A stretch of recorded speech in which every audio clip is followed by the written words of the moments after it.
Sir யார் அவருக்கு எப்படி தெரியும்? அவர் சட்டமன்றத்தில் அப்படி சொல்லியிருக்க மாட்டாங்கன்னா எனக்கு தெரியல.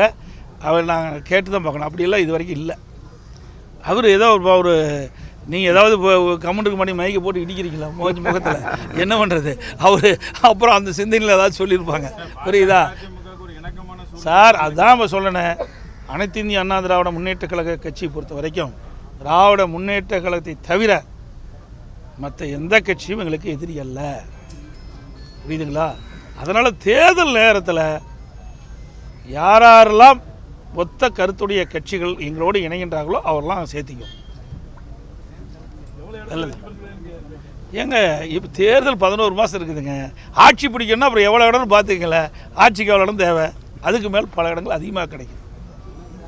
திராவிட முன்னேற்ற கழகத்தில் அன்றாட சம்பவங்கள் தயவு செய்து பத்திரிகை ஊடகத்தில் போடுங்க.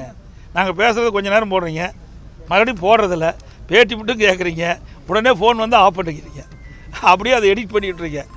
அதனால் உண்மை நிலவரத்தை மக்கள்கிட்ட நீங்கள் போய் வெளிப்படையாக சொல்ல வேணும். நடுநிலையோட ஊடகம் பத்திரிகையும் செயல்பட வேண்டும் தான் எங்களுடைய கோரிக்கை. எங்களுக்கு ஆதரவாலாம் நீங்கள் செயல்படணும்னு கேட்கவே இல்லை. நாட்டில் நடைபெறுகின்ற நிகழ்வுகளை உண்மைத்தன்மையை மக்களுக்கு எடுத்து செல்லுங்கள். அதுதான் இன்றைக்கி தமிழகத்தில் சட்ட ஒழுங்கு எந்த அளவுக்கு சீர்கெட்டு என்பது உங்களுக்கு அத்தனை பேருக்கு தெரியும்.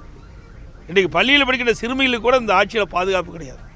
சிறுமி முதல் மூதாட்டி வரை இன்றைக்கி பாலியல் வன்கொடுமைக்கு ஆளாக்கப்படுகின்ற செய்தி தொலைக்காட்சியிலும் பத்திரிகையில் வருகின்ற வெக்கக்கேடான செய்தியை தினந்தோறும் நாம் பார்த்துட்டு இருக்கிறோம்.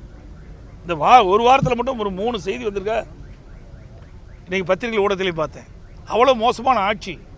போதைப்பொருள் நடமாட்டம் அளவே இல்லை. எல்லாம் கஞ்சா போதை, எல்லாம் அருவாளை தூக்கிக்கிட்டு வீதியில் உலா வர்றான். நேற்று முந்தைய நினைக்கிறேன் உங்கள் ஊடகத்தில் தான் பார்த்தேன். நீங்கள் காட்டில் ஊடகத்தில் பார்த்து தான் சொல்கிறேன். அவ்வளோ மோசம். இன்றைக்கு குற்றச்செயல் ஈடுபடுகின்றவர்கள் காவல்துறைக்கு வந்து அச்சமே கிடையாது. சர்வசாதாரணமாக இன்றைக்கு இந்த கொலை சம்பவம்லாம் நடந்துக்கிட்டு இருக்குது. இதெல்லாம் தடுத்து நிறுத்த திறமையற்ற அரசாங்கம் தான் இன்றைக்கு இருக்கிற அரசாங்கம். காவல்துறை தான் நான் ஏற்கனவே சொல்லிட்டு இருக்கேன். காவல்துறை ஏவல் துறையாக மாறி போச்சு.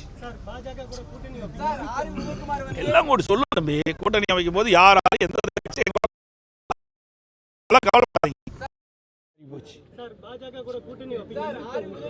எல்லாம் கூட சொல்லும் தம்பி. கூட்டணி அமைக்கும் போது யார் எந்தெந்த கட்சி எங்களோட கூட்டணி இருக்கிறதெல்லாம் தெளிவுபடுத்துவாங்க. எல்லாம் கவலைப்படாதீங்க. ஏங்க எனக்கு தெரியலிங்க. தெரிஞ்சால் தான் நான் சொல்ல முடியும். தெரியாத நீங்கள் கேட்குற கேள்வியை தவறாக சொல்லிடக்கூடாதுல்ல. நான் காலையில் வந்து இறங்கினேன், நேராக அங்கே போனேன், அங்கே வந்து இரங்கல் செய்தி கொடுத்தேன். நீங்கள் வந்து உங்களுடைய இடையில மறிச்சுக்கிட்டீங்க. நீங்கள் வந்து பேட்டி கொடுத்தே ஆகணுங்க.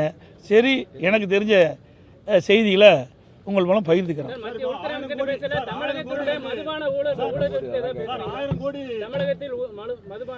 ஏங்க மத்திய அரசின் கட்டுப்பாட்டில் தான் அமலாக்கத்துறை இருக்குது.